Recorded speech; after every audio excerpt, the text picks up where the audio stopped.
Welcome back to the main event podcast. And before we start today, I would just like to thank everyone who watched or listened to our first episode. The support was actually overwhelming. And yeah, I hope you enjoyed today's episode as much as you enjoyed our first. Today, we are joined by the former two-way Celtic champion and obviously now turned boxing promoter, Mr. Jay Byrne. Jay, thanks for jumping on with me today. It's a pleasure. Thanks for having me on, Adam. We just finished up your most recent show. Obviously, last Friday was the May Day Mayhem. Just want to get your thoughts a little bit. So you set up JB Promotions last August. So how have these first kind of 9 or 10 months been for you as a boxing promoter? How new has it felt to you?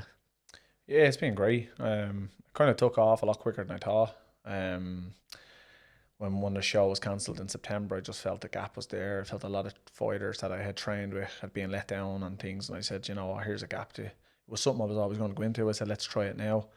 And we got going in November. And from there to now, 6 months, it's really just grown and grown. And yeah, it's been brilliant. The shows, the improvement in the shows, show by show, has been there to be seen. And I think we're starting to see some, rewards as such. As a lot of people reaching out to us now. And I'd love to just now land a broadcaster of some sort. Mm-hmm. We obviously, I think amongst boxing fans and obviously fighters as well, there's a real lack of understanding with like what goes into making a boxing show, the venue, dealing with fighters, managers, etc. Has there been anything that's really surprised you since going from professional boxer to promoter in the last few months? Yeah, the main thing that surprised me is the lack of knowledge for boxers going professional. I think, and it's sad, I think a lot of boxers at amateur just look at professional boxing and think, I'd go pro and make loads of money. And sadly, people in the boxing game will know this, but sadly for them people that don't know it, it's the complete opposite at the start. It's like everything. When you become a pro, you basically become a business, and you have to basically grow you as a business because no one knows you. Why would people pay to watch you? Why would people pay to come and see you? It's not something that happens that often as such. So my thing is, there's no education for it. So when I go to sign a pro, people come contact me and ask me about going pro. I would always reach out to them and say, well, look, no problem with signing you professional, but do you understand professional boxing? What is your aspirations as a professional boxer? And where do you see yourself in 3 years? And then when I get all that back from them, I'll then go through how professional boxing runs, because the questions I give are the same, but the answers I get are quite different. And a lot of them are that people just don't understand the cost of how it works, how a show runs. You have to pay an opponent to come in. They think it's just they fight the journeymen and we pay the journeymen and stuff like that, but that's not how it works. Like, and I'll give you a breakdown if you want, like on like. Well, just like to help educate myself, obviously, but the audience as well. Like, take your last show for example. Like, from the venue to getting the journeyman in for your prospects to the purses of even the guys in the 50-50 fights at Irish title level and stuff like that. Like, what kind of costs are we looking at for a show like that? To run a show from start to finish, from your setting up the Boxing Union of Ireland, who have been a great help to me along the way. I couldn't thank them enough. Without them, we wouldn't be able to do it. From setting up with the Boxing Union of Ireland to getting a venue, to your insurance, to your ambulance people, and everything that goes with it, ring hire, and everything, ticket print, and all that stuff, you're talking approximately 50,000. I would say you could do a show as you get more, as you kind of get more shows under your belt. You can cut costs a little bit because you've better deals with people because you can guarantee them a few more shows and things like that and whatever else. You could probably get it down to about 45,000. But what people don't realize is you then have to sell all the tickets. Now, my problem is the 45,000. Probably about 40,000, maybe 40,000, maybe 38 to 40,000 before you pay a home fighter some money. Home fighters get paid on their tickets, what they sell, when they cover their costs, they get their few bob, and then they get percentage of tickets after that. But the problem is, like for instance, our venue, the maximum we can take in on ticket sales in that venue, if we sell every single ticket at full price, is like 53,000. So as you can probably tell, there ain't much profit in it, because let's be honest, if for people who know boxing will know that fighters don't always sell all their tickets, and they usually don't tell you this until the day of the weigh-in, which is the day before the fight. And out of a 9 or a 10 fight card or an 8 fight card, you usually will get back at between 50 and 100 tickets at least on the day of weigh-in, which is the day before the show. If you're getting back, we'll say low case, worst, best case 50 tickets, and the minimum ticket is €60, that's $3,000. You're straight away going, not gonna make any money tomorrow, and that happens all the time.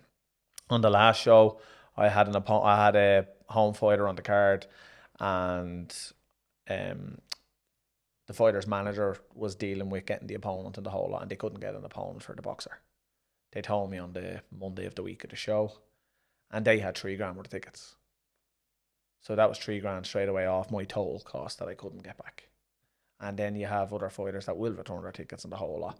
That's why, and people don't understand that, and maybe some people think when you're advertising for sponsors and things like that, like I think there's a thing going around like that you're kind of begging, but it's not. It's you need sponsors, and I feel that for sponsors that we give the sponsors a lot of exposure, because their logo is on every ticket, it's on every poster, and we put out a lot of posters.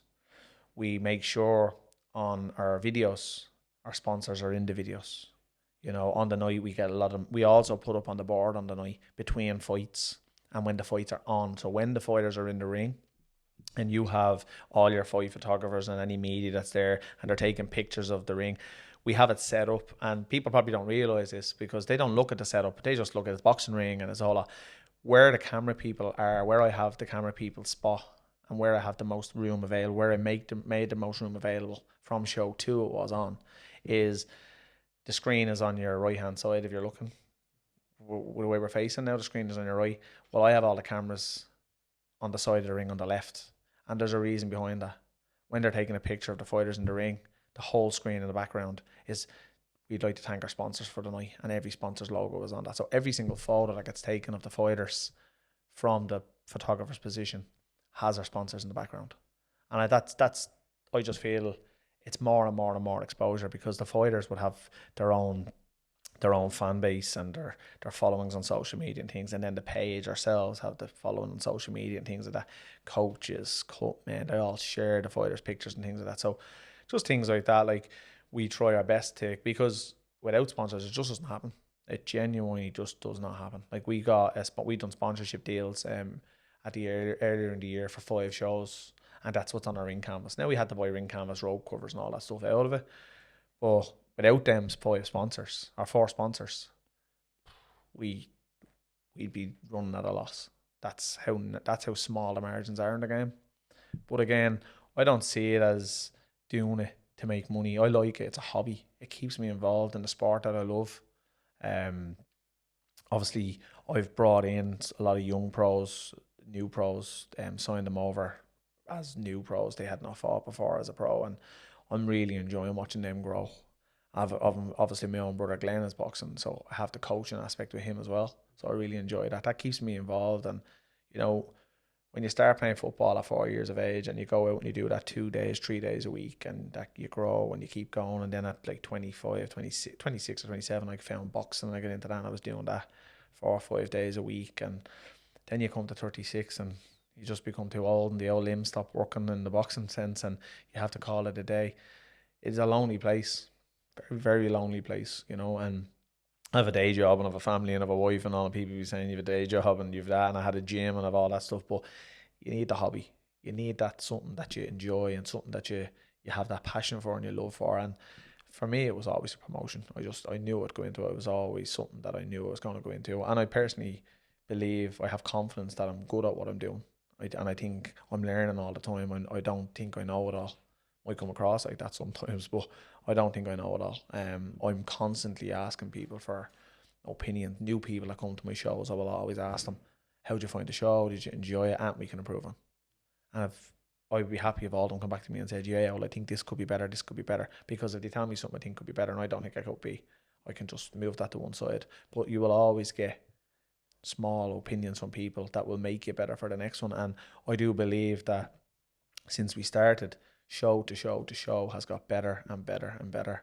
And, you know, that's my job. I've said it to a couple of boxers that have signed. I've said it to nearly all the fighters that have signed, but most recently, Paul Lunham, when I was signing Paul, I said to Paul, tickets sell for your debut. I said they naturally just sell. I said whether you're fighting in a field, whether you're fighting in a sports hall, whether you're fighting in a big arena, I said you will sell loads of tickets because I said it's your debut. My job is to get you fighting. Your job is to sell your tickets. But my job comes back onto me then. I have to run an event that the people you sell the tickets to really enjoy, because I want them all to want to come back. But I also want them to leave that night and go home and tell people about it and say, oh, you missed it. It was a great night. You should come to the next one. Because then your 100 tickets become 120. And then if that 120 can become 130 and 140, because what I said earlier on about building the fighters, it's not just building them, letting them fight and get better at fighting. Because a lot of people know in the game, and a lot of people don't, but a lot of boxing people know, you know, without tickets, you don't go anywhere. So my job is to try build them. That's why I do a lot of promotional stuff with them. I get promotional videos regularly in camp of them, clips of them training, clips of them. For the last show when we had the 2 Irish clashes, we done a small version of the gloves are off to try keep them there so people could get an opinion of these guys. Then the week of the fights, we done the takeover on the Instagram, so people got to look at the fighters they were coming to see, get to know them, get to see their personal life a little bit and see their who they are, like, you know, rather than just seeing a picture of them on a poster. He's supposed to be good. Wonder what he's like. Well, you're gonna get to look at clips of him sparring, clips of him training, clips of his day life. You know, you can like someone from that, but you can gain a fan from someone going, he's a really nice guy. I like how he is. You know, whether it's doing your training and going home and bringing the kids out, or whether it's like Paul was on the takeover and he had Gianni, his new little baby, in his arm and playing with the baby and all like that. That catches people's attention. They go, he's a really good guy. He's balancing that life with the professional boxing. Like, yeah, I'd like to support him. I'd like to support him and buy a ticket off him. And that's why we do it. It's not just get them into the ring, let them fight. I'm not a facilitator. I'm a manager. And to manage people, you have to manage them, and you have to manage them the correct way. A facilitator, there's a lot of managers out there that are like facilitators. They just get their boxers to fight. Yeah, you're fighting on such a date. That's it. That's not management. Looking after the fighters, making sure the fighters' well-being is good. I can get a fight. If I could get you a fight in 6 weeks' time, and you could be going through a horrid time in your life, and I put you in the ring, and it goes wrong, and now your horrid time in your life that you're having has got worse because you're mentally now damaged because you're after losing and maybe getting hurt, and people don't like that. So it makes you worse. Whereas I always feel it's important to keep in touch with your fighters and make sure that if they're fighting in the right frame of mind. Their camp has gone well, making sure that their coaches are doing their job, making sure that they're in an environment that they're happy with, and then making sure you're not going to be able to, oh, how's your personal life? Oh, Jay, yeah, and they're going to tell you every single that's going on in their personal life. But if you talk to them regularly and you keep in touch with them and the whole lot, and you keep an eye out for little things like on their socials and things like that, and make sure that they're applying themselves properly. You know, they're not out drinking. They're not out socialising the week before fights or 2 weeks before fights or 3 weeks, 6 weeks before fights. You know, you're making sure that they're not out partying and they're not rocking around, you know, not taking it serious, because at the end of the day, if they get hurt, it's my responsibility. And I know people comment on my matchmaking. I make tough matches. I make the right matches. Yes, they're tough, but they're the right matches, because we've not lost one fight against an away corner journeyman opponent that we've brought in. But 90% of the fights have gone the distance. And the lads have learned. Now, you look at other shows, other promotional companies, and I won't name them because it's unfair, but bigger promotional companies in the UK and in America, and you watch a guy make his debut and he gets in, he obliterates a fella that could barely throw a punch, doesn't learn on. Next fight, another lad, he blows away. And it's until they get to 6-7-0 and they start getting a little step up or a smaller step up. Them fighters at that stage, in my opinion, are damaged, because they've got false hope. They're believing their own hype, and they've never been tested. They've never been anyone that can throw a punch, right? And I understand you have to sell them to the public, but what sells someone more to the public than a lad getting in and blowing a lad away in 30 seconds? Because you can guarantee people will be delighted in the arena watching it. You've sold your tickets, you've come in, he's looked amazing, he's knocked someone out in 30, 40 seconds. But the ones that have a little bit of common sense will not walking away, that opponent wasn't up to much. I wouldn't be interested in paying 60 quid to go and watch that again with 30 seconds or a minute. What's the point in that? You know? Whereas if you look at some of the opponents we've brought in, where they've brought lads 6 rounds. Our lads might have won 6 of the rounds, but they were tough. Like, I'd say it again, Paul, it's fresh in my mind. He's 6 rounds the other day. And I know there was a little bit of doubt about that opponent at first. Just the fact that the level he had boxed against and Paul's debut, and there was a small bit of, reservations around the opponent. I knew from day one that was the perfect opponent for Paul. I knew Paul would. I said it to Paul on day one when I suggested the match. I said, you'll beat him and you'll look good beating him. And I don't think anyone could argue that I was right in what I said. I'm not going to be right all the time. Again, I'm not. I don't know it all. But I have an eye for the opponents, and I have an eye for what opponents we need. Young Matthew Tyndall made his debut in November. Matthew's on a journey of weight loss since April of last year, and he's down 60 pounds since we started working together. And his opponents have all been picked correctly. He's the first opponent I want him to look really good, to show people who he was, because he was still up in his weight. He was up a bit. He wasn't too high. He was 75 kilos or thereabouts after coming down. But his opponent got injured in the first round. So Matthew got a first round knockout. We had 140 people there. They absolutely loved him the whole lot. But we got him straight out again then in February. And Matthew was boxing every show, I think. He's boxing every show. He boxed again in February. But we put him in against a tough guy, that Peter Alexanderov. He comes, he punches in the back of the head, he'll elbow you, he'll do everything to you. And Matthew learned a lot that night about professional boxing. It's not about getting in and looking great and a lad's going to quit in a stool. He had a fella there, was a grown man, probably 10 years older than him, that wanted to headbutt him, grab him in headlocks, throw him around the ring and all that stuff. And then the next fight, we stepped him up against a European silver medalist who was a European silver medalist in the amateurs, a Hungarian guy. Again, another really, really good guy. Takes away corner fights. He's not a journeyman as such. He's Orban, I think his name was, but he's a away corner fighter. He'll take fights, but he comes to win. And Matthew got to show his skills of boxing that night in a more of a technical battle. And then the next one was Saturday's fight, or Friday's fight, which was Jacob Laskowski, the Polish guy. Another one that had been around the block, been in with a lot of names. Tough. He's only been stopped 3 times in 30 or 40 fights. Tough guy. Again, comes to win all the time. And he was dangerous. I seen him warming up, and the power he was putting into some of the backhands, but he was throwing a lot of single shots and things like that. And Matthew had another tough nice work. But they're all learning fights. I would be very confident saying anyone that I've managed and anyone that I will manage, they get to 6 or 7-0. They will be far superior than the other boxers that are boxing on bigger promotion shows when they get to 6 or 7-0. They will be a lot more schooled in professional boxing than some of them guys will be, because they're getting proper matchmaking, because they're getting proper learning fights. It's not 4 or 5 handy ones just to knock lads over and build a bit of a record. And I get that you have to build them, but we're building them. There's a way of building them. There's a way of building them right, and they're winning. They're in the public eye, but they're in fights. And they're getting out of the ring, and you don't want them marked up and battered and bruised and things like that, but you're seeing them getting out of the ring. They're not fresh as a daisy, hair perfect, and not a mark on them because they're after going in and just rolling over some guy. They're getting out, and they've little nicks, and they've marks, and they're bruised, and they look like they've gone to work. Because otherwise, I just don't see the point in it. I don't see the point in it. And that's my goal, to keep bringing the guys up. I want to bring them up to a level that the bigger promoters start seeing them, start taking notice of them, and saying, "Oh, who's this lad? He's 6-0, he's 7-0. Who's this Irish kid? And who's this lad?" And I don't want to hold them all. Like I want to manage them all, and I'm promoting them at the minute because no one else is really doing shows. There's not an awful lot of shows going on. That's why I run shows. So that's the long-term goal, is more the management side of it. Yeah, I will consistently run shows because I want to roll. I want to have a conveyor belt of new amateurs going pro all the time, and I want to keep, and I will obviously want to do nice big shows. My goal was a 3-year plan to get to the 3 Arena, and that's not going away. I still want that. Saturday night was my first official sellout. We were close to it on the show. I think it was February. We were close to that one. We didn't quite get there. The recall that show was, but we sold out the other night. With 8 fights on the card, not 9 that we usually would have, which was really, really good for us. But yeah, my goal is to work the guys up, get them to a level where a Matchroom or Queensbury or one of the bigger promoters come in and say, "Yeah, we'd have an interest in him."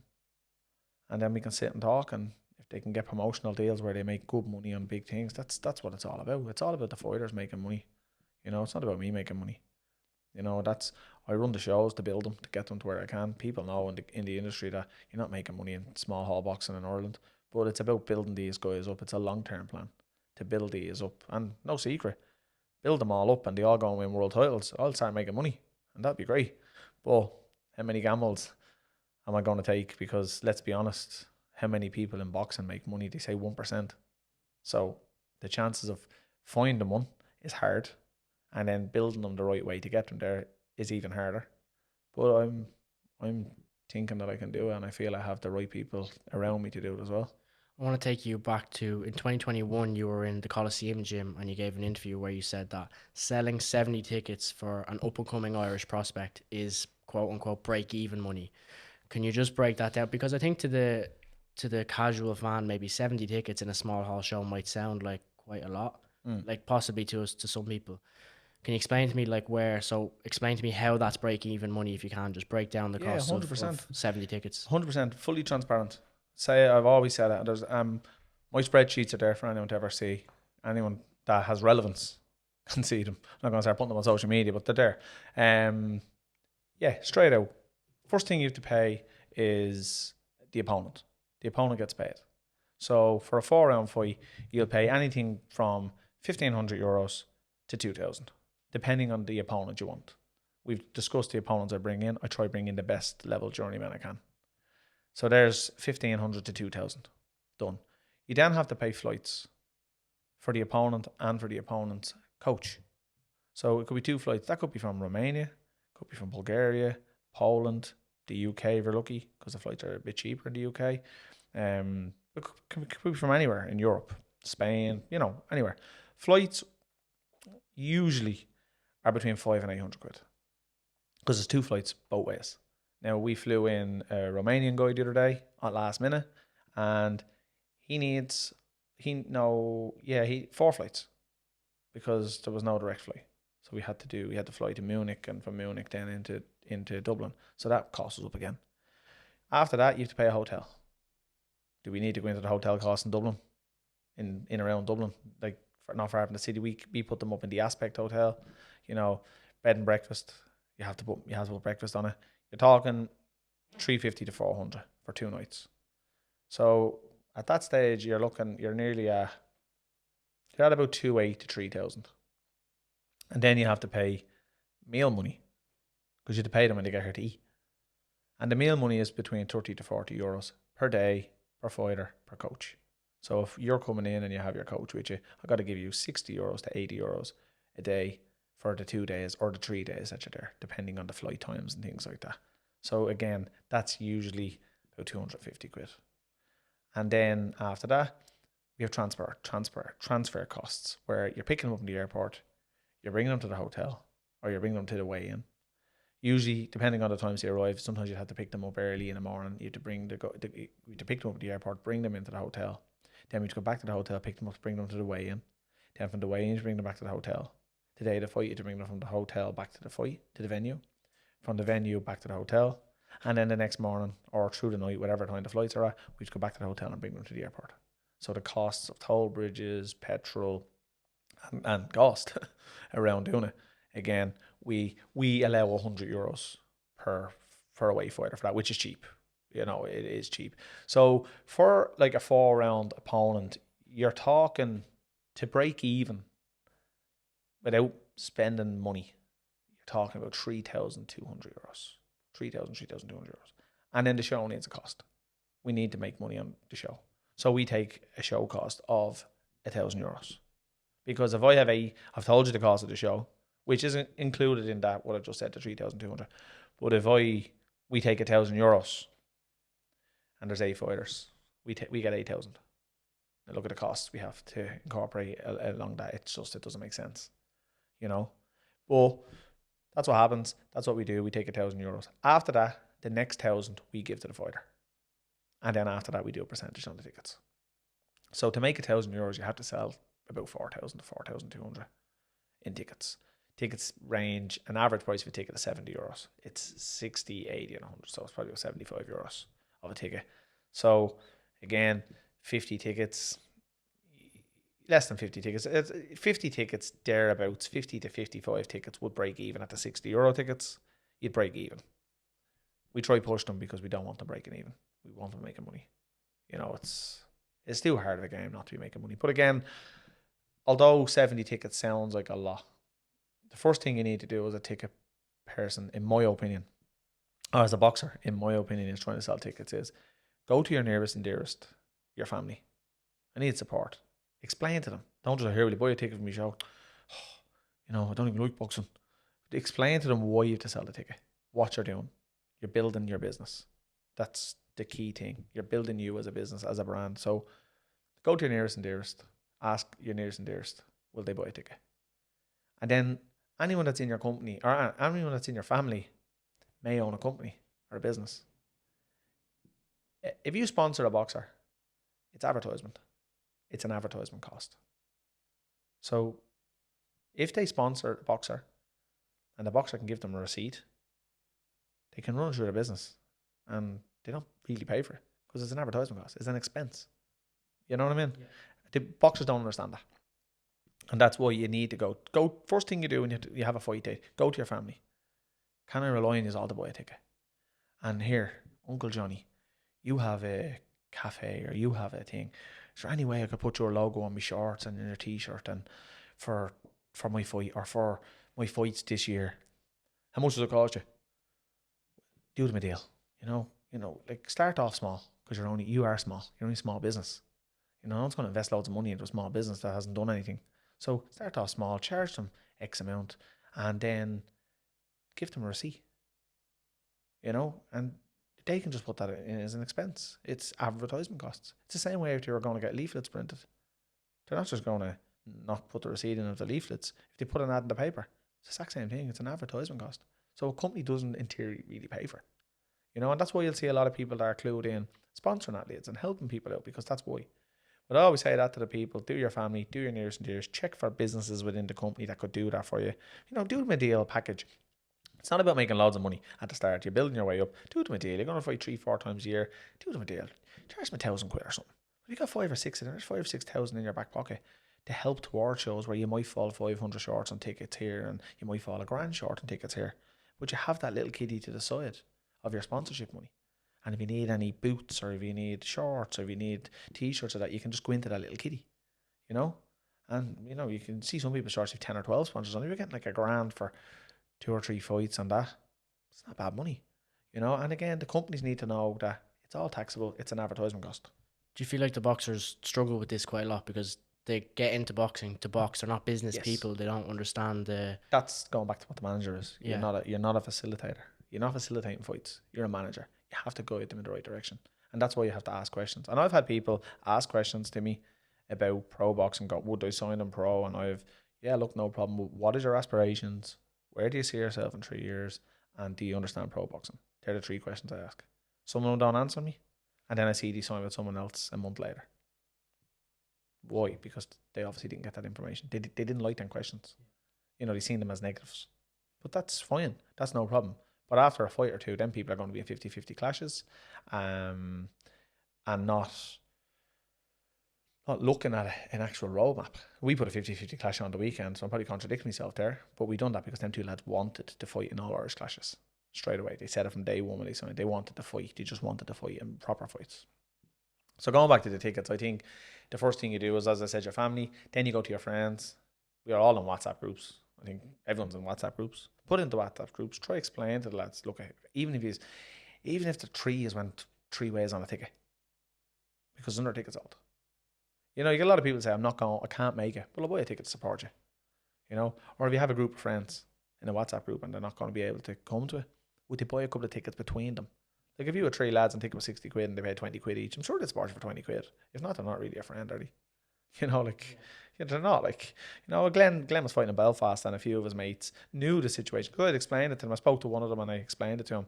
And all of a sudden, they all chipped together and bought another 5 tickets off him to help him out. You know, and that's what you need early in your days. It's very like open a cafe. You get the building. It's 4 walls. You have to fit it out. You have to buy all the machinery. You have to decorate it. You have to put down floors. You have to buy tables. You have to buy chairs. How much does all that cost? Because you're building your business. If you want to make money out of something, you have to invest. Whether it be opening a cafe, whether it be opening a shop, whether it be becoming a professional boxer, you have to build yourself. Who are you? You're nothing. You're nobody at the minute in boxing. You haven't done anything. If you're one of the lucky ones that has won a medal or gone to the Olympics, you may be signed by one of the top promoters, but the top promoters don't come over here that often to sign fighters. And that's why I want to be the middleman, that I'll make these top promoters and these big promoters have all the money from the TV deals, see who these people are now that we're building and see who these fighters are. And when they see them, hopefully they'll come and sign them on promotional deals and they'll all start making money. That's my goal in the game. I want to see people go make money. So we've obviously had, from your own shows and other shows around the country, we've had a lot of new pros over the last, I'd say, year. I've seen plenty of people turn over. Is there any advice you have for those guys who are, young and up and coming, probably not very educated on the business of boxing, and they're looking to go and turn pro and make a career for themselves? Is there a step-by-step guide you'd have for people like that? I would just say, again, talk to people. Look at a couple. Don't just jump to the first person that speaks to you. Ask questions. If you're asked questions, answer the questions, and maybe if you don't understand it, ask your parents or a brother or a sister or something, say like that. I was talking about going pro and I contacted this fella and he's had to ask me all these questions. What will I say? What do I answer that? And be as honest as you can, because I think honesty gets you everywhere. Like, if someone comes back to me and says, I've had a few people come to me that they would be limited in boxing. Okay. They wouldn't be technically brilliant. They haven't won anything in the amateurs, but they're adamant they're going to become a world champion in boxing. I know Olympians, Olympic medalists that went pro, never won a world title. So you have to bring people back down to earth sometimes, and they won't like it and they might go off and they might sign for someone else. But I'd rather be honest to someone rather than say, yeah, no, look, that could happen, and it could happen. You don't have to be an Olympian to win a world champion or world championship, but I'd rather be honest with them from the get-go rather than sell them a false promise or, give them dreams that are never going to happen, because I don't think it's right. I would always say, if you're going to go pro, think about it. If you reach out to the people, speak to the relevant people, managers, promoters, speak out to them and make sure you're happy and you understand the sport before you get into it. Because I know there's probably 75 to 80% of the professional boxers in this country that don't understand the business. They just don't understand it. And it's not their fault they don't understand it. They were never educated. They signed for someone or people that didn't go through it with them. And there's some great managers out there, don't get me wrong, that do go through it all with them, and there's other boxers that do, but then there's boxers that may have got it explained to them and just went in one ear and out the other. Like, that can happen. But I think it's very important that you do, because you could be left on the curb if you can't do tickets and you're not willing to fight in 50-50 fights. Sure, you're not going to do anything. Like, I can't put on a show with 8 people that can't sell tickets. So I'm going to lose thousands. I pulled the show because of that. And I made it public knowledge the reason why I pulled the show. There was no ticket sales, really. There was a handful. You had people that you would think could sell tickets, weren't selling them. And then you had some new pros that struggled to sell tickets, and I have no problem with that. That's why I will gladly sit down with any pro, sit down across the table with them, and I'll write it all out for them. Anyone. And I'll go through with them step by step of what you need to do. But it's not just about going to the family, going to the nearest and dearest, going to local business. Everybody lives near a local club. GAA, soccer, there's so many clubs out there. There's always one in your area. Most people in sport, in boxing, have been a part of that club, whether it be a boxing club, a football club, a GAA club, or something like that. Start going down to that club once a week. Go down to the boxing coaches. Look, I've gone pro. I'd like to give back. I'd like to help out in the club. Yeah, you're doing it for 2 reasons. One, you should want to give back to a club that's helped you or that you've been a part of. 2, you're building a fan base. Because if you're training a teenagers class or an adults class, say on a Wednesday night, and you do it for an hour and a half, and they all get to know you and you're in with them all the time and the whole lot, they'll all buy a ticket off you. And then when they come to the event, and if it was one of our events, I would hope that they would come to the event and really enjoy it, they'll go home and tell people, it was a great night. Jeez, I've never been to the boxing before, but it's absolutely brilliant night, really good, really exciting, da da da. And hopefully then they'll lock in another few fans. So there's easy ways of making ticket sales. You know, everyone has a football club, a boxing club, a GA club that's been a part of, but I don't see an awful lot going to it. And that's something that really needs to be done. The other thing is, people think getting likes on social media is ticket sales. It's not. It's absolutely not. It's the most fake world in the world. Fakest world you'll ever see. I don't like social media. It's needed. You have to use it, but I don't like it. I think it's the most fakest thing ever. You know what I mean? People could look like they're having the time of their life and they're absolutely hating life. You know, it's a terrible world it is. But another thing people think is they put up their thing on social media and it's they're getting all these likes and the whole, he'll be buying tickets in, and then they all let them down the week of the fight and they're all running around stressed out of their head. Be personal with your ticket sales. Put it up. Someone says they're buying tickets, get a notebook. I always used to do this. I got an A4 notebook and I'd put up that I'm fighting and the whole lot. I would send it into WhatsApp groups, but I would message people. I'm fighting on friends and things. I'd message people. I'm fighting on such and such a date, where I'm fighting, the whole lot, the ticket prices. Would you be interested in coming to support me? If they said yeah, I'd write it all down, A4 page, tickets, the date, whatever, and I'd write all the names down, whether it was 1 ticket, 2 tickets, 3, whatever. I'd write them all down. About 2 weeks out from the fight, 3 weeks out from the fight, I would text them and say, I'm just wondering, do you still want them tickets? I'm going around delivering tickets. If you don't reply, they don't want the tickets. Scratch them off the list. They're gone. If they say yeah, deliver them to them. Don't I leave them in my ma's if you want to pick them up, or I'll give them to him to give to you. Go and personally deliver them. Do what the likes of Josh Warrington that done. Go and build, exactly. Go and build a relationship with these people because they're willing to put hard-earned money into supporting you and building your career, and you need them. So go, take a time. Say, right, Saturday, I'm going to go and do my tickets. Put them in an envelope and go to these people. Go to their house, knock on the door, hand them their tickets. They ask you to come in, bring them in. Do they want to get a picture with the young fella or the young one or anything like that? Do it. Sit there, explain to them, oh yeah, look, I'm after having 2 fights, and Jay said if I win my next fight, I'm going to fight such and such chance I could fight him for a Celtic title, and you're giving these people, you're locking them in. They want to be a part of your journey then. But if you're just posting the tickets out to them and there's your tickets, Revolut me the money, and there's no personal connection there. So they don't have any really loyalty to you. You know, you can put on the best show in the world, but if they don't really, say, like the boxer, but if they're not having any really personal connection with the boxer, they don't really have loyalty to you. But if you're going out to their house and you're giving them tickets personally, and you're, you know, even the young fella's there and he wants to see you, and you come with the tickets and he's delighted because you're the pro boxer. And you have to remember, kids have that thing, you're the pro boxer. It doesn't matter if you've only had one fight. The kids love the pictures. Bring them a t-shirt. You know, if you have your old fight gloves or an old pair of training gloves and you're getting rid of them or something like that, bring them and give them to the kid. Doesn't matter what they are.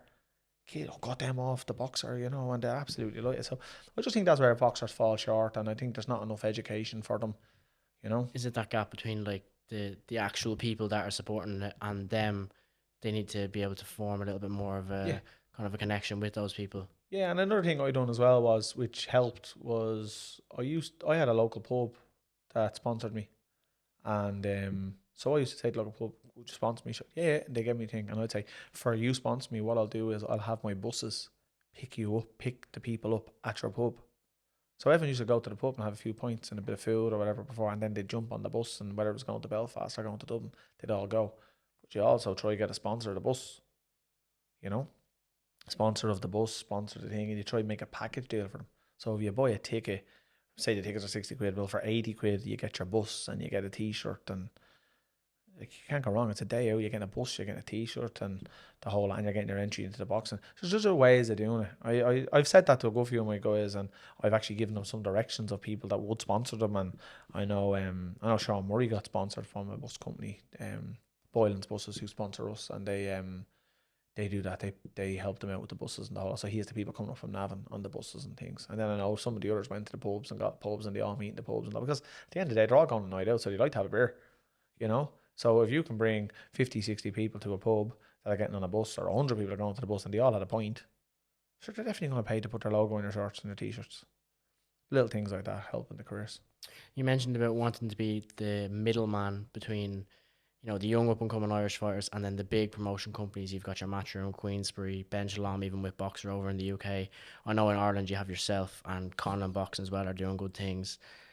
Have you kind of been in touch or in contact with any of these promotion companies, even the guys in the UK, about fights, fighters, Yeah. and what are these people like to deal with? Because I feel like everyone holds them on such a pedestal because it's Matchroom and Eddie Hearn and it's Queensbury and Frank Warren. No, well, they're the benchmark. Like that's where I feel I'm actually doing well because I had the experience of boxing on a lot of the bigger shows. So I took a lot of the good from the bigger shows and brought it back. I've seen a lot of bad as well. You know, you'll all hear stories and things like that about different things you see. And okay, let's call a spade a spade. The big companies they're monsters in the game of boxing, but it's a business. They want to make money. So when they're calling in your fighter, unless you have a standout fighter, they're bringing them in the away corner to lose. But my job, again, going back to what I said, is to build the guys rightly and correctly that they're ready for that. That's why we do the press conferences. That's why we do the public work, the weigh-ins, and that's why we're doing all this stuff. So they're ready for it. Because a lot of people go over there and they get caught like a deer in the headlights. It's all new to them, and then they're worn out by the time it comes to fight, the day of the fight, because they've done all the media and they've done the press conferences, they've done the weigh-in and the big stage and all that stuff. So that's why we're doing that. But it's they want to. They obviously, like ourselves, we all have an aspiration of making money, wherever we're in. But they're at the stage where they're not earning anymore; they're just making money. So when they're bringing you in to lose. But how many have gone over there and won, and then the old saying now, it's winner stays on. So if you can go over there and beat them, or there's chances where if they're having fight shows in Ireland where you could get a home slot and you put one of our guys onto a home slot and he's standout performer on the night, well, the chances are they will sign him. But sometimes they'll sign you on a promotional deal. They're going to just feed you to their guys. So that's where you need a manager that's not going, oh wow, he's got signed by thing, and you look and the next fight he's going up against their next superstar, then their next superstar. So you just need to be careful in that aspect as well, that you're not getting called in, you're getting a 3-fight deal, yeah, but in the 3-fight deal you're going against the best in Britain, and then if you get past him, you're going against the best. There has to be some form of they're signing you because they have an interest in building it as well, which they have done a lot in years, like like Gary Cully and people like that, where they have signed James Tennyson.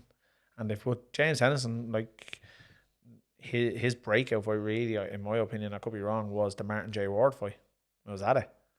What a fight, but that was Eddie's. He was a bit of Eddie Golden Boy at the time. You know, Eddie obviously weren't as big as they are now, but he was like one of Eddie's up and coming prospects, top prospects.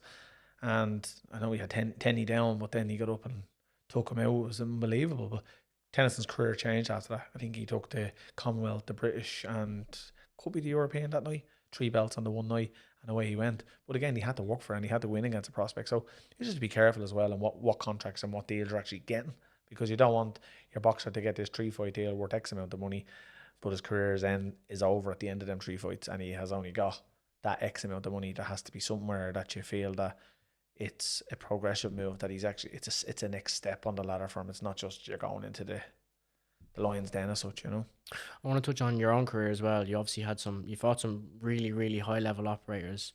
You were 4-0 in 2017 when you took a fight against Felix Cash, who was obviously now headlining a Matchroom show. I think it's in Birmingham, is it? And you fought on an Eddie Hearn show then against Felix Cash. Why did you feel at that stage that was the right move? Because obviously a really tough fight. Like, why was that the right move for you at that stage? I was, what we've been discussing, I was an uneducated boxer. Okay. I didn't have a clue about boxing. I didn't know anyone in boxing, bar the Mick Conlons and the Sean McCombs and things, because I had a picture with them, I think, a year or two before at the elite finals night. That was me. I was a fan. You know, I was a footballer. I played football, played a bit of League of Ireland football in my late teens and just a small bit. And then I was playing the Leinster Senior League and I ran a white collar and I just fell into boxing and I started boxing. I had no amateur skills. I had like 9 amateur fights, I think it was, at novice and intermediate level. And Tommy McCormick, I done an unlicensed few fights over in the UK, like semi-pro, unlicensed fights. And I knocked a guy out in a few seconds over there in a fight, and Tommy McCormick was with me, who was my cut man, and he said, you should have a shot at going pro. He said, it suits you way better, he says. I was like, I wouldn't have a clue. I genuinely didn't have a clue how it worked. I was like, how could I be a pro and all that? And I ended up just saying, yeah, you sorted it out. So he got me in touch with Eddie Hoyland. I went to Eddie Hoyland, started training under him. Tommy went and got me application for my license and all of that stuff. and I made my debut. And they put me in against a guy that was 7 wins, 2 losses. And I don't know where he was from. He was a foreign guy. I was petrified, absolutely petrified. I had Sean Turner in the dressing room saying, "What are you fighting this lad for? You've never even been an amateur and all." He said, "It's a ridiculous fight for you." That made me actually brick myself. I was petrified going into the ring. I ended up knocking the guy out in 2 rounds.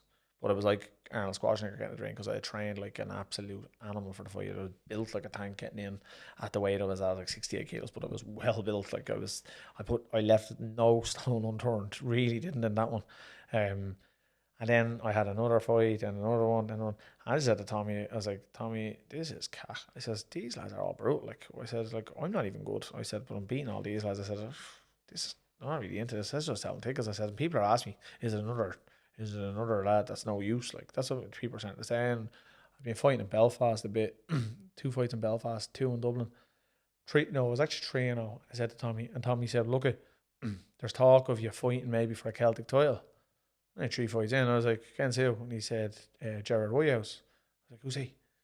I don't know who he was. Yeah, he said he was a good amateur. He won a silver medalist or some shit like this. And I was like, "Oh, all right, yeah." So I'll fight him whenever.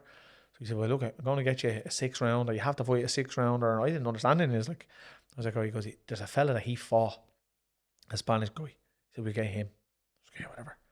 So I had to get down to welterweight, and I weighed in at 66 kilos.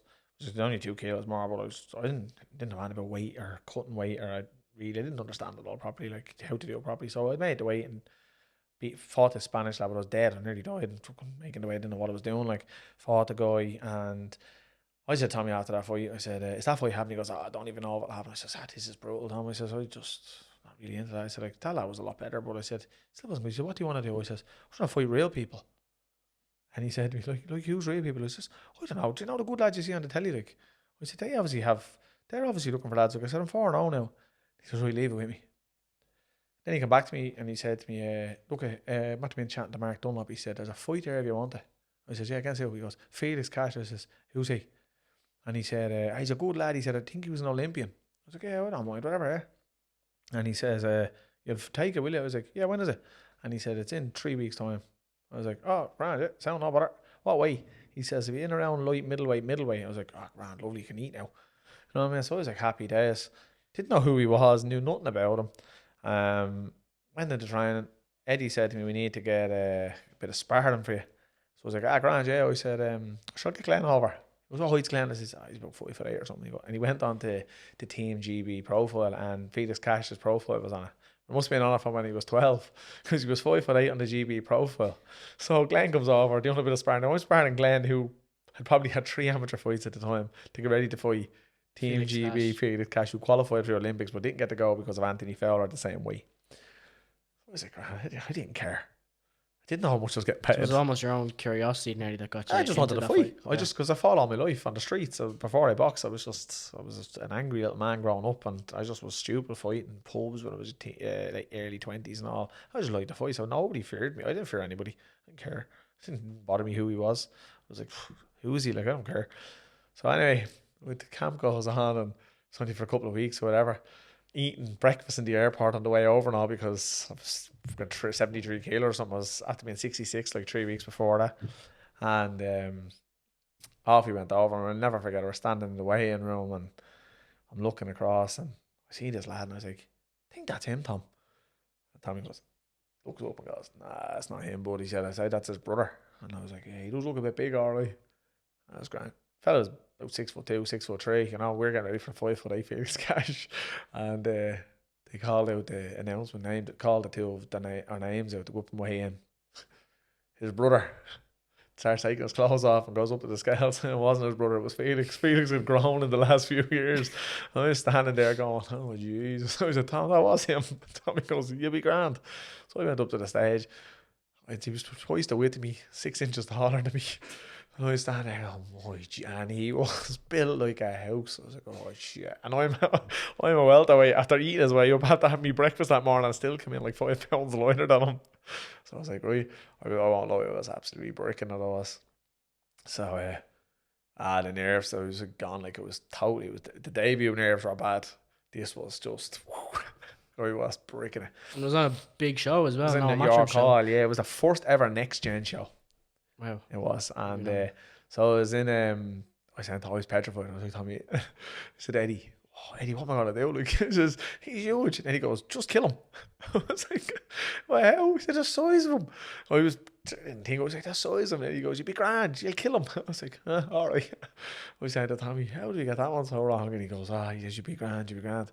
But Tommy only told me afterwards, he was a bit, what are we doing here? Like, so I went in, getting ready, and I won't lie, I was bricking it. I remember walking to the ring, and I swear to God, oh, my legs were like jelly walking to the ring. I was petrified. Getting in, I was like, this guy's going to kill me. I'm dead. And he was 4-0, and I was 4-0. So I get in. And it might sound mad now, but because people would think at the time it was a bit, I would have had a name in my area for being a bit of a hard man because I always fighting and all that stuff. My wife wasn't there. She was away at the time.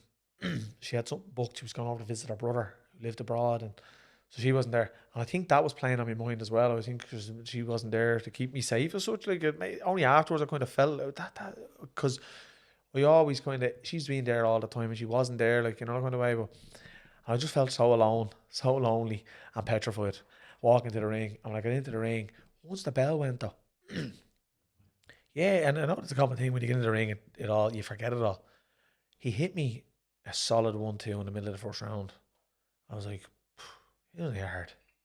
And that's where I realised, it was only then I kind of realised I have a solid old head, solid old chin, like, you know what I mean, which kind of stood to me for my whole career. But he hit me, and he hit me some clatters like in the first round or two where he was really fresh. And not one shot hurt me. Not one shot even made me stop going forward. And I was like, I'm not going to get hurt here. I think it was a third round. There's a picture I have, a little clip as well somewhere. It might be on my phone, where he nailed me, and I left myself wide open, and he nailed me with a 1-2 on a left hook, but it was on the money, and I just kind of went back like that, went forward and looked at him and went, come on then. And he kind of looked at me, and I could see in his face, he went, what do I have to hit this lad with? And I shouted at him, like, you could hear it in the middle of York Hall. I have the clip of it, like, and it was like me just shouting, come on then.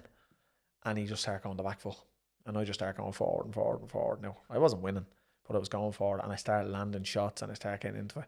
At the end of it, Eddie Hearn got up out of a seat, came to the ring apron, stood up and gave me a hug and said, unbelievable. He says, you're an absolute machine. He said, I can't believe it. And then I think it was De Gale said, I've never seen someone take shots the way he did and just keep coming forward and the whole lot. And that was it. That was like, it's not something to brag about, but the toughness came out that night that I obviously carried through my career, but I didn't know I had that in me, and then it was like the next day or the day after, they asked me would I fight. That was on Paddy's night, that was. Then they asked me would I fight the 25th of April against Josh Kelly. And yet again, I didn't know who Josh Kelly was. And I said yes straight away. I didn't ask money, didn't ask that. And then I was told it was in the SSE, I think it's the SSE or the Hydro in Glasgow, which held like 10,000 people. And it was Ricky Burns was fighting Julius and Dungo for his world title on it. So the place is going to be rocking. Sure, again, whatever, no bother sound. Who is he in the whole lot? And then people were saying, like, thinking, I was looking at him, and I was going, oh, pansy this lad. I was like, bouncing around the ring like an Age with his hands down, thinking he's a hard man and all. I was like, I didn't kill him. I said, he's a lot smaller. I said, I'm going to go after him and the whole lot. And again, there's another famous picture of me, I think it's on my Instagram, where I had my hands by my side, and I'm again screaming at him to come on, because he was running away. Didn't faze me that fight at all, believe it or not. The nerves weren't there. Obviously, normal nerves are there, but it wasn't thing.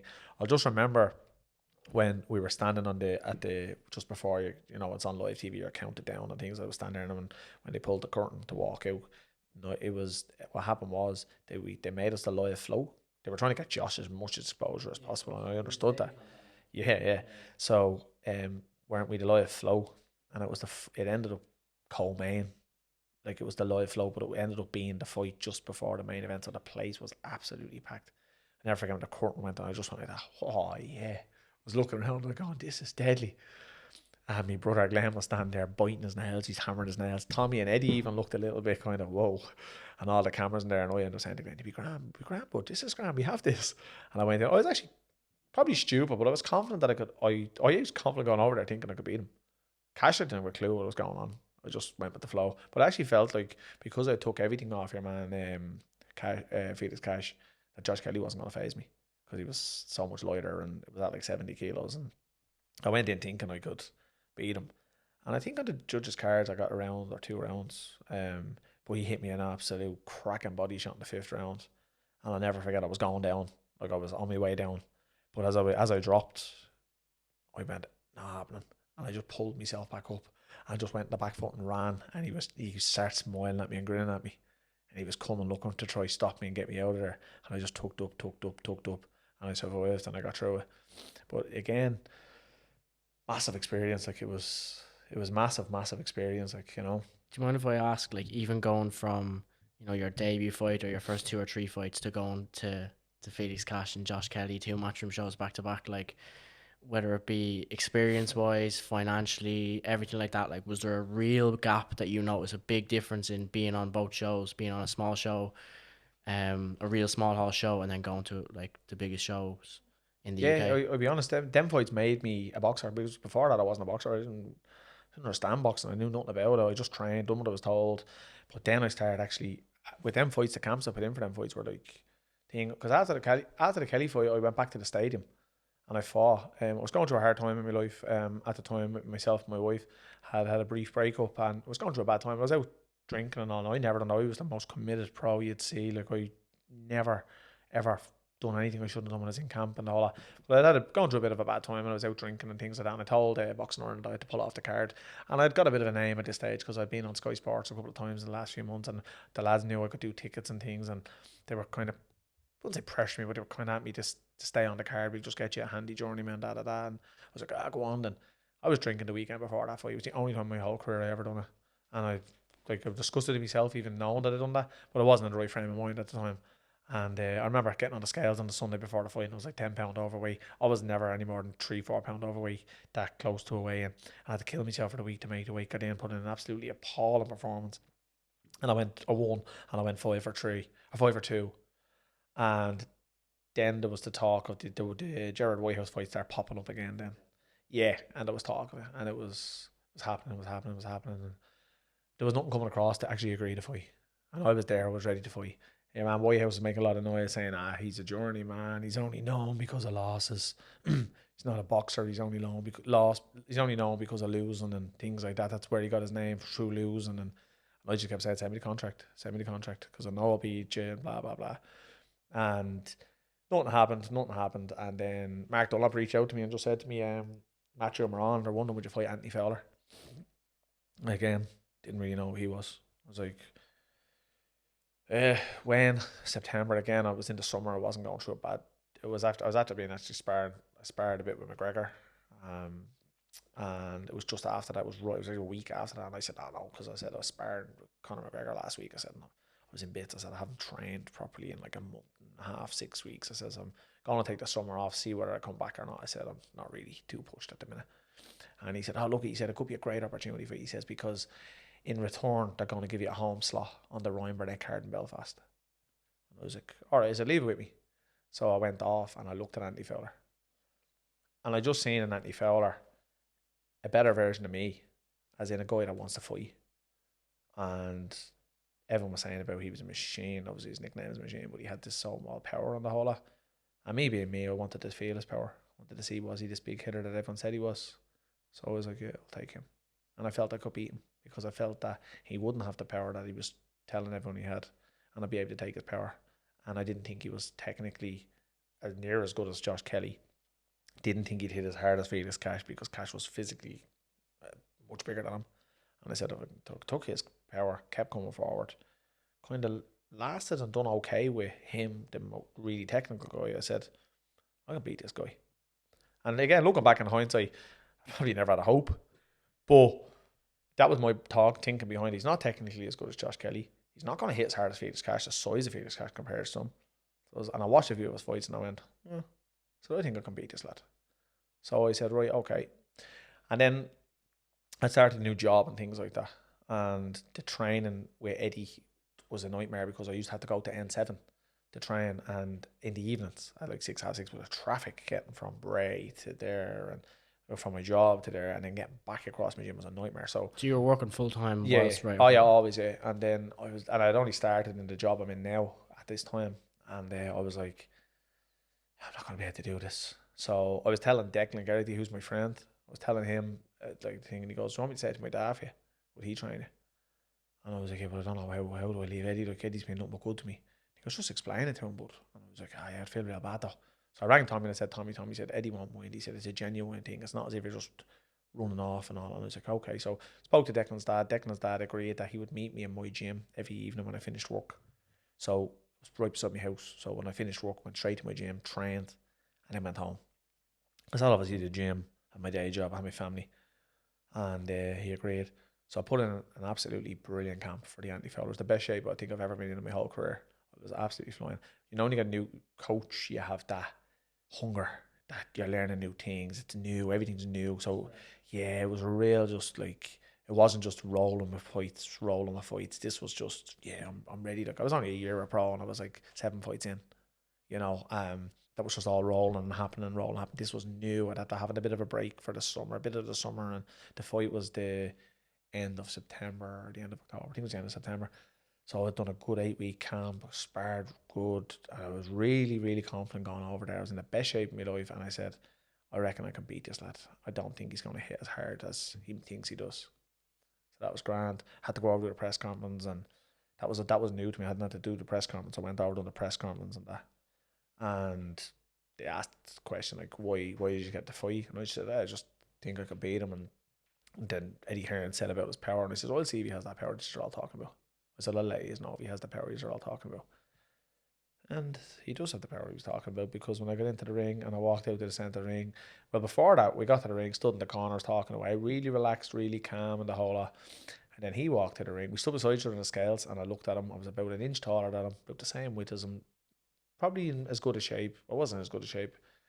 And I said to Tommy, he's not that big. I said, I'm confident to him tomorrow night. And then we were standing in the corner waiting for him to walk the ring, and he got to the ring, and I said to Tommy, what's the story here? But he's twice the size he was yesterday. And Tommy goes, I think that could be his brother as well. Either that or he's after eating his brother. He literally was twice the width of what he was on the scales, and that just threw me off straight away. I was like, fucking hell. So went out, middle of the ring, ding ding, in we went. He hit me with a jab, and it was like being hit with a backhand. I was like, whoa. Everything that I had thought I was going to do, gone. Just through the window. Just gone. I'm not a boxer. I was never a technically gifted boxer that could go boxing on the back foot, and done it at times against lower level opponents and things like that. But against a top level opponent, I come forward, I fight, I bring it into a fight, and I'll try turn it into my kind of fight.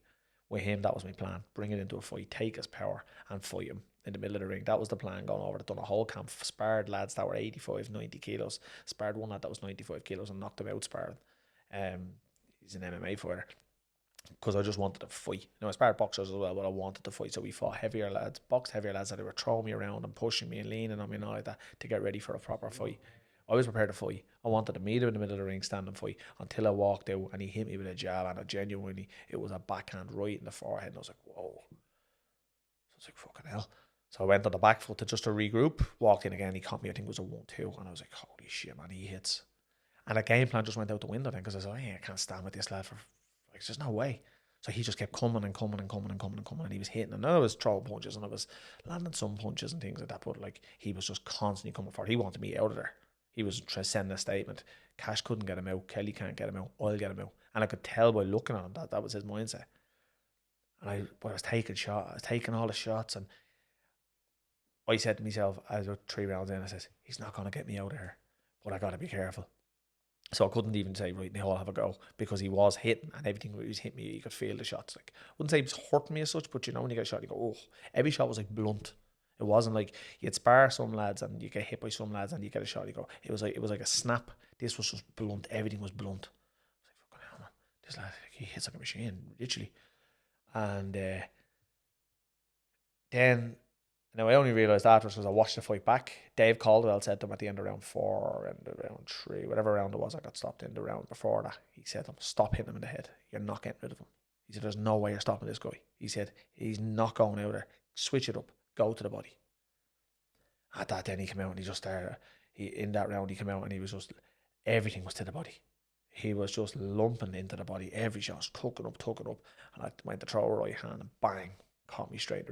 Didn't hurt. but the wind was just gone. I was on the ground, and there's a picture of me. The lads all give me stick over me. Missus gives me stick over it. That it was like I was tapping out. I was lying flat on my back, and the wind was gone. But I was, banging the floor, like just going, "Oh, let me up!" And everyone always says, "Look at him tapping out." You know what I mean? But I was banging the floor trying to get up, and I got up like the bell at the time. I got counted out, and it broke my heart. It was the first time I ever got stopped. And I never thought I'd be stopped. You know what I mean? Because I just knew I could take any shot that was hitting me. But I got up and like the bell, he waved the fight off, and I was up 2 seconds later, 100% not bothered me. I was fresh. It wasn't like, it didn't bother me. It didn't break my rib or anything. I was just like, I was heartbroken. Never forget, I sat in the Echo Arena that night, which is the M&M now, I think. I sat in the arena that night, and I had about 25, 30 people over there, and I sat and I actually sobbed like a child because I was just heartbroken at being stopped. I was good. And I said, that's it, I'm done. Because I was like, I'm not a technically gifted boxer. I had the toughness, and that had been broken in my head. I was like, oh. So that loss hurt more than, say, the cash one, which was your first loss? Oh, they didn't hurt me, them fights, them losses, because I felt I gave a good account of myself, and I felt that I didn't deserve to be in the ring with them. I was the fella who sat at home watching boxing, and then I was the boxer in the ring on the telly. Like it was bizarre. Like I was laughing about it afterwards, going, "Who am I?" There's boxers that, and I know they were bringing me in to lose. I get that, but I was never going in thinking I was going to lose. Even against Cash, I didn't know what was going to happen. I didn't know what about him. I just went in to fight. I just wanted to fight. But against Kelly, I felt I was going to win. And then against Fowler, I genuinely thought I was going to have a good knock with this fella. But testament to him, he had the power, he said. But that was the door opener, that fight. That was the one that made me career, believe it or not. I went home thinking I was finished. I was done. But that was the one that showed who Gerard Whitehouse really was as a boxer. Because it was only then that he finally grew a set and said, now I'll fight him. And the contract came over very, very quick for this first week in December. And that was the one that reignited my career. Because I told him from day one, he has nothing that's going to bother me. There was not one thing that was going to bother me. I've been in with a technically gifted Josh Kelly. I've been in with a big monster in Felix Cash. And I've been in with an absolute machine in Andy Fowler. Who was Gerard Whitehouse? He was a small little light welterweight, blown up to welterweight. He was never going to bother me. And I said it. I said it from the first time I was asked after I'd come back. There is no way in hell he beats me. And I swore he would never beat me. And when even when I stood on the scales beside him, I told him, his father was with him, I told him, he says, you're in trouble. I was twice the size of him. And then on the night, I was twice the size of him. And I knew he was landing shots on me. Because again, everyone will land shots on me because I don't have that technical ability to slip and move and roll and do all the stuff. I can move, I can box, I can box, but he was a European medalist. He definitely had a better pedigree of boxing than I had. But he was hitting me, I was laughing at him. His video, watch the videos back, you'll see I was laughing at him. Laughing at him in the ring. He landed flush with his best shot, and I just laughed at him. Because I knew I was going to stop him. I knew I was going to take him out. I said it straight out. And on a boxing front, I was matching him. I think I could have been winning the fight. He had nothing that was going to bother me.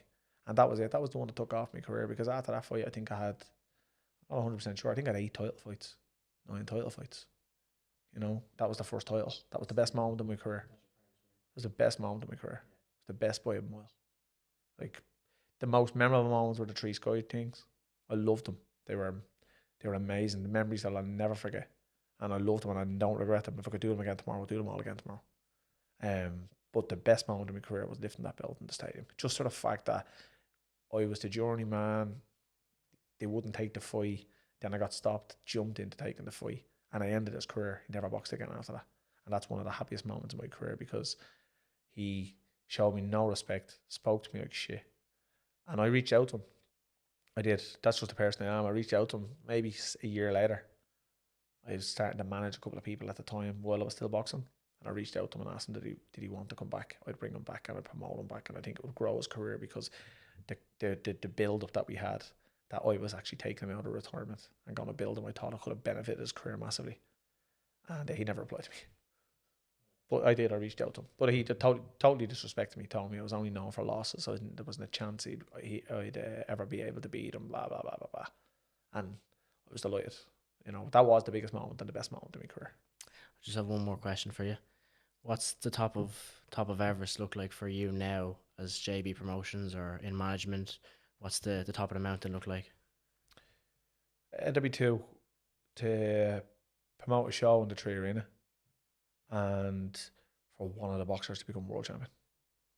That would be maybe the two biggest and best moments And you have, I could dream of. and do you have time set on those goals? I'd love to promote a show in the Tree Arena within 3 years. You can rent the full Tree Arena, but you can rent the cut off. I think it's like 5,000 or something like that. My plan was to fill this venue out in the first year, fill the stadium out the second year, and try to do half the Tree Arena in the third year. I've sold out that venue in 6 months. By the end of this year, I hope to sell the stadium out. Next year, grow consistently, selling out either the stadium and my arena. Because my goal is not to run the stadium all the time. My goal is I love my venue. I absolutely love it. I think it's a brilliant venue. I think it's great for the boxers. The plan is to do, say, 1, 2, 3 shows in the warehouse, building people, getting them ready. Then do a big night in the stadium where you might have 4 or 5 Irish clashes for titles and stuff like that, or a prize fighter or something like that. Then go back to the warehouse, build them. Like the ones that will lose will have to be built back up. The ones that have won will need another fight or 2 before they go to the next level. Build them again, then do another night in the stadium. Again, big night in the stadium, try sell it out. That's the goal, to do that consistently, like say 2, 3 shows in 6 months, then do your stadium night, then come back to the warehouse, do 2, 3 shows, and then at the end of the year do another show in the stadium. And I hope that we can do that over the 2-year period, halfway through year 3 to the end of year 3, that we may have built up the lads to a level that we can do the Tree Arena, half the Tree Arena. And then you want someone to become world champion? Look, I'm not stopping at Celtic and Irish champions. If I can't get sent an opponent for the Irish title, I'm going to pay. Kelly. Yeah. He's ready. He is ready. Ray Moyle has gone back in, is retired. We don't know if he's coming out of retirement, if he's going to take the fight. It has been talked, but we don't know what's happening.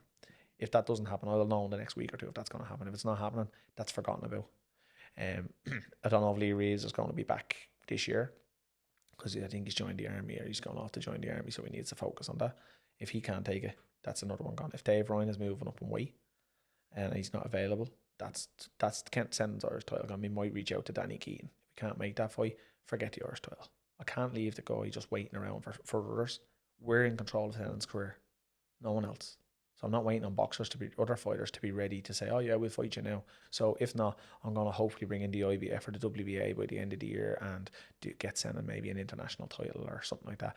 And on the same card, we have the younger lads that are coming through, the Paul Lunams, the Matthew Tyndalls, the O'Shane Tracy's and things like that. If any of them have got up and they qualify, potentially, maybe get them a junior world title fight or something like that on one of them cards.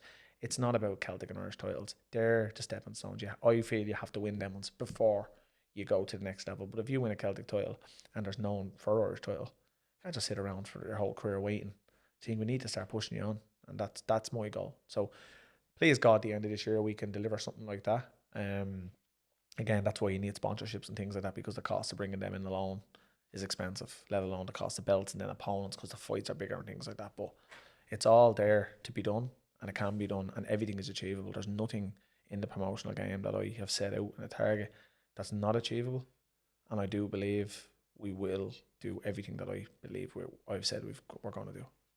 I wish you the best of luck with it. Thank you very much for joining me today, and look forward to being at more shows soon. Brilliant. Thanks very much, Adam, and I hope the podcast is a big success for you. Thank you.